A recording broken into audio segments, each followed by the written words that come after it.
Hey everyone, Michael Conrad here, the Diligent Inspector. I am positive at this point that you are tired of hearing me rant. But just in case you are still here, interested to see someone go on a soapbox, here we go. Oh man, let's talk today about giving up our power to the agents. Oh man, this is a big topic, you guys. I have had a lot of conversations with other inspectors recently about different things in their business, about the way that they're booking inspections, about the way that they're going out and trying to get new business from agents, ways that they're interacting with the real estate world around them that's giving away their power. All right, so what do I mean by this? Ultimately, agents, because of a unique placement in the grand transaction of real estate, are placed early on. Clients meet them first most of the time. Why is it that way? I don't know. Ask Dave Klima. The point is, if they're in the beginning, then they tend to find that they have a lot more power over referral. This has led to agents feeling like they ultimately control the transaction of who participates and who doesn't. This is why a lot of inspectors feel like they have to go say, "Please, sir, may I have some inspection, sir?" And it's just we have got to stop this. We don't need to be browbeating the agents. We don't need to be mean to them, but we need to remind them that we are in a symbiotic relationship. Two professionals working together to help achieve a larger goal for the client. Okay, so let's break this down. There's a couple areas where I think this happens most specifically. So the big ones I think are booking the inspection, how you allow the agent to book the inspection.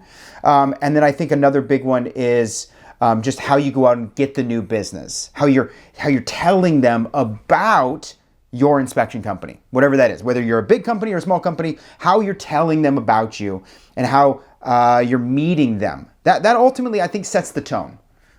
Let's talk about requests. Are you letting agents and clients request a certain person on your team or an inspector?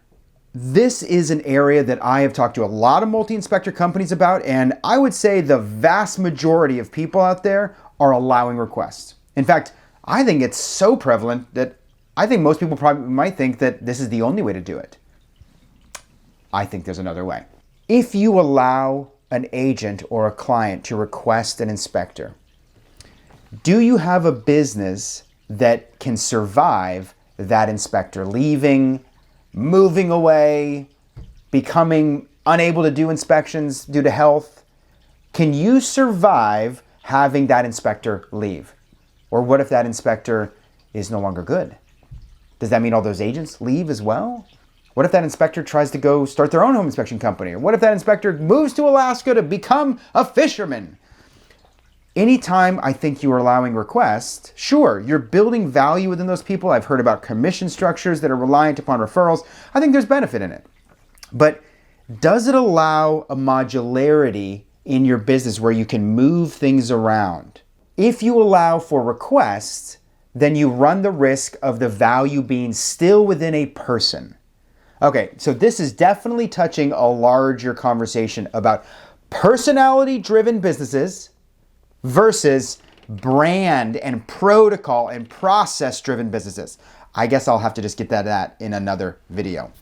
But you want to make sure that if you're resting all this value within a person who works at the company, then that person's going to stick around and then that person's going to be great for the long term. Because if you're worried a little bit about folks sticking around, and we live in a transient time where people come in and out of jobs, or if you're worrying about maybe a varying quality, well then resting all that value within a single inspector is potentially bad. If you don't have modularity, meaning you can move the pieces around on the board really easily, everything is the same size, everything is swappable. If you don't have modularity, then how do you build your schedule really easily? I can tell you as a company that employs about a dozen inspectors that it really gets complicated really quickly if you've got one guy who has to be here and another guy who has to be here, and like things don't fit together super easy. If you're always making sure that they're just getting a company representative and not a specific person, then everything can be swapped right up into the last minute. All right, so let's go back to what we were talking about, giving away your power. So ultimately, if the agent feels like they can request, then you know what the next comment is going to be. They're going to say things like, well, if I can't have so-and-so, I'm just going to call my number 2 guy, or I'm just going to not use you anymore. And let me tell you, my friends, if you are not ready and able to lose an agent to make sure that your business runs the way that you want it, then you are beholden to that agent. And they can ask you to do whatever. And some of you might be getting a little uncomfortable while you're watching this video because you're realizing, oh my gosh, I am beholden not to just to one agent, but to a bunch of agents. And if they were to say jump, I would have to jump. And if they were to say go do this, I'd have to go do it for fear of losing them.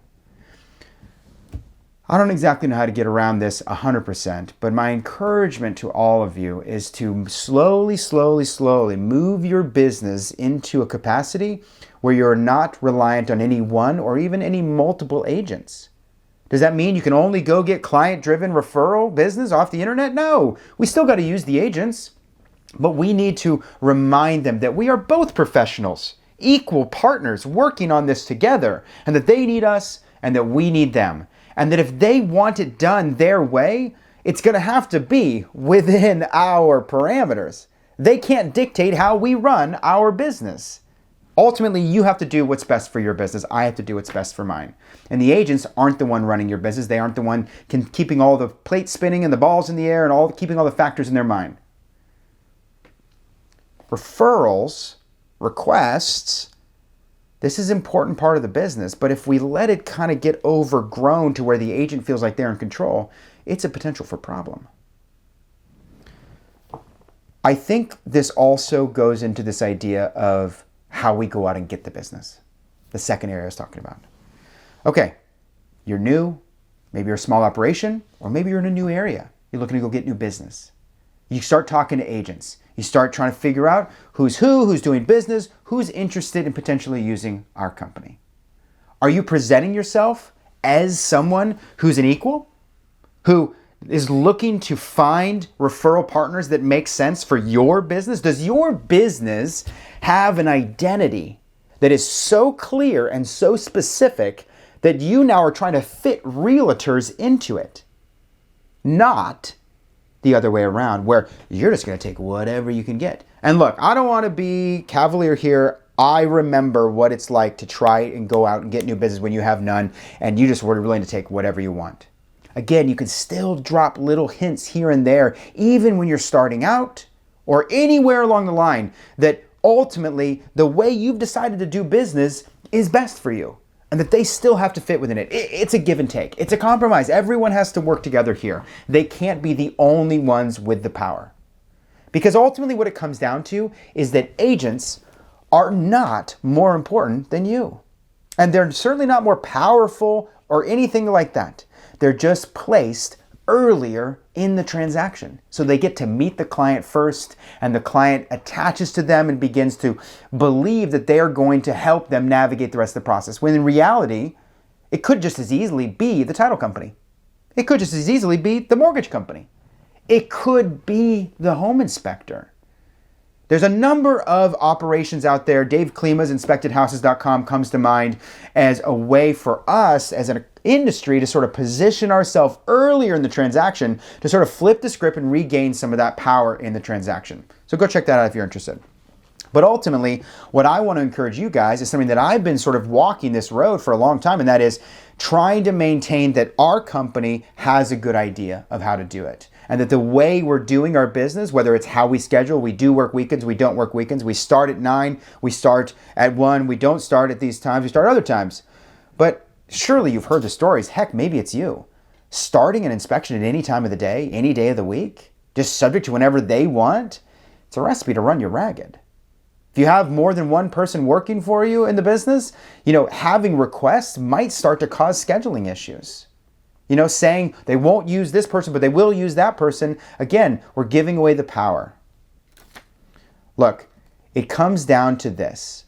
You got to run your business in what's right for you. You need agents for referrals, but ultimately, you don't want to get yourself overgrown in this organically problematic sort of state.